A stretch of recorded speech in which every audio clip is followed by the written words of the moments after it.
اعلان جديد لفيلم ذا مارفلز نزل، فتعالوا نتكلم عنه ونحلله. اهلا بكم مره تانية في فيلم فليكس، القناه اللي بنتكلم فيه عن الافلام والمسلسلات والسينما. والنهارده نزل لنا اعلان جديد لفيلم ذا مارفلز اللي هينزل ان شاء الله يوم 10 نوفمبر. الاعلان ده بيظهر حاجات اكتر بكتير عن الاعلان الاولاني، ويعرفنا كده القصه بالظبط هتكون عامله ازاي. فانا هتكلم معاكم النهارده عن كل الحاجات اللي انتم ممكن متكونوش لاحظتوها. لو في حاجه محتاجين تفهموها، كل ده انا هتكلم عنه النهارده.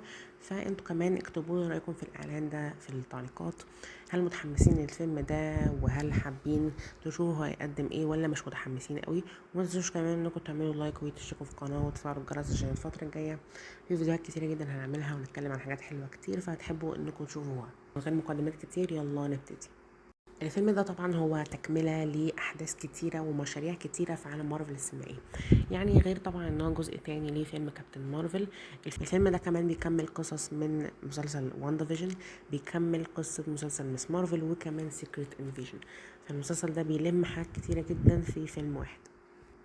بس واضح من طبع الاعلان ده ان هو هيبتدي يستكشف حاجات كتيره ومختلفه عن حياه كارول دانفرز في الاساس، عن حاجات كتيره جدا ما كناش نعرفها عنها قبل كده، لان شخصيتها ما كانتش مستكشفه بشكل كبير خالص في العالم هنا لحد الفتره دي.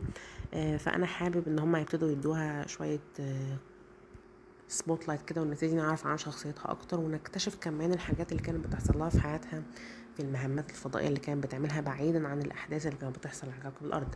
لان حياتها في الفضاء طبعا فيها حاجات كتيره جدا بتحصل.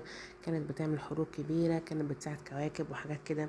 فاعتقد ان احنا لازم نفهم الحاجات دي حصلت ازاي، عملت ايه بعد ما مشيت من كوكب الارض في فيلم كابتن مارفل. الحاجات دي كلها لازم نستكشفها في الفيلم ده، وواضح ان هم عايزين يعملوا حاجه زي كده عشان شخصية كابتن مارفل تتحسن ويبقى ليها قصة أكبر وأرك أكبر وتطورات نقدر إن احنا نحبها ونتواصل معاها، لأن شخصيتها كانت أحادية الأبعاد لحد فيلم افنجرز اند جيم.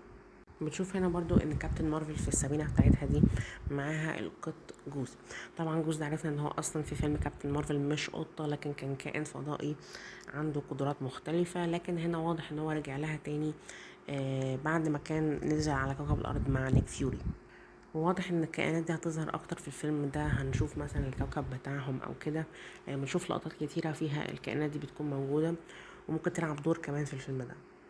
بنشوف كمان في السفينة بتاعتها كده شوية بوسترات وورق من الجرايد بيتكلم عن مونيكا. ومونيكا طبعا اكتشفنا انها بقت رائدة فضاء بعد احداث واندا فيجن، وبعد الحاجات اللي انجزتها والقوة اللي حصلت عليها. طبعا بتساعد نيك فيوري في القاعدة بتاعته في سيبر، وبيعملوا مهمات مختلفة.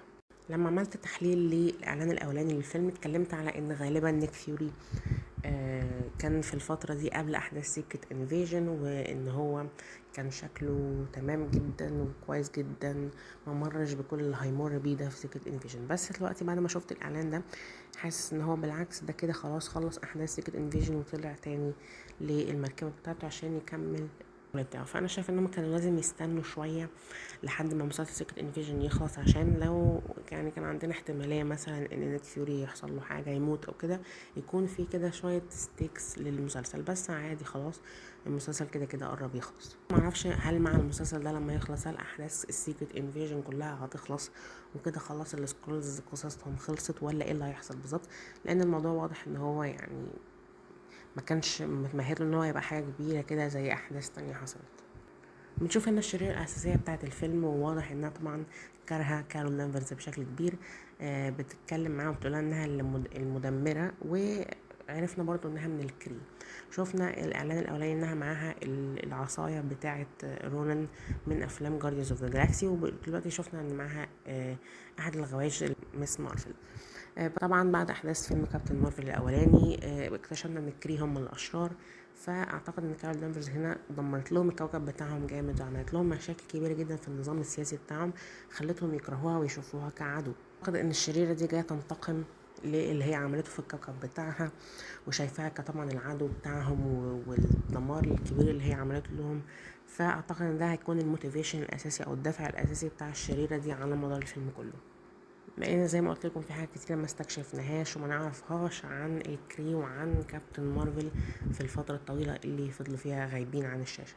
الغوايش بتاعت مس مارفل دي برضو اكتشفنا في المسلسل ان كان في واحدة على كوكب الارض، واكتشفوها اجداد كمالة، وقدروا ان هم يحصلوا عليها، وهي قدرت انها تستخدم القوة بتاعتها. اصلا دي لما حصلوا عليها كانت في ايد احد كائنات الكري ده كنا بنشوفه في المسلسل بتاعهم. فالموضوع واضح ان هو ليه علاقة بتاريخ كبير جدا مع الكري ونزولهم على الارض والحاجات دي كلها. ما اعتقدش ان احنا هناخد الاجابات كلها، بس واضح ان الغوايش دي هيكون ليها قصة كبيرة في الفيلم ده، وهتكون محور كده يعرفوا ايه علاقتهم بيها، وايه علاقة القوة بتاعتهم كلها بيها، وازاي هيقدروا يتصرفوا في ان هم يحلوا المشكلة دي. كارول برضو بتتكلم على ان الشريرة دي هتستهدف كل الكواكب اللي كارول بتراها انها البيت بتاعها او بتحبها. طبعا كارول لما تعيش في الفضاء الفترة دي كلها بتتنقل من كوكب لكوكب، في كواكب هتقضي عليها وقت اطول، وفي كواكب هتحبها. ومن الكواكب دي طبعا كوكب الارض اللي هي هتحاول انها تعمل له حاجة كبيرة هتدمره، هتأذيه بأي شكل من الاشكال. انا معرفش السكرولز بقى هيكونوا فين في الموضوع ده كله لما يعرفوا ان الكري راجعين كمان، هيعملوا ايه؟ بس ده هنعرف كمان اجابته اكتر لما نشوف النهاية بتاعت مسلسل سيكريت انفيجن. بنشوف برضو ورا كارول هنا في اللقطة دي النقط اللي كانوا بيستخدموها Guardians of the Galaxy عشان يسافروا عبر الفضاء بشكل أسرع، وبتنقلهم كده في الفضاء بشكل سهل. فوجودها هنا طبعا بيدل ان هم هيتنقلوا في الفضاء بشكل كبير، وان اصلا فيلم ذا مارفلز ده هيكون بيتعامل مع كواكب مختلفة كتيرة هنروح فيها، وهنعرف بالظبط حياة كارول فيهم او تاريخ الكري فيهم بيعمل ايه. دي كل حاجة الإعلان بيظهرها، والتفاصيل اللي موجودة في الإعلان حاولت أشرح لكم كل حاجة أقدر عليها. بس تعالى بقى نتكلم عن النظرية بتاعتي عن إن الفيلم ده هيكون بيتعامل مع إيه.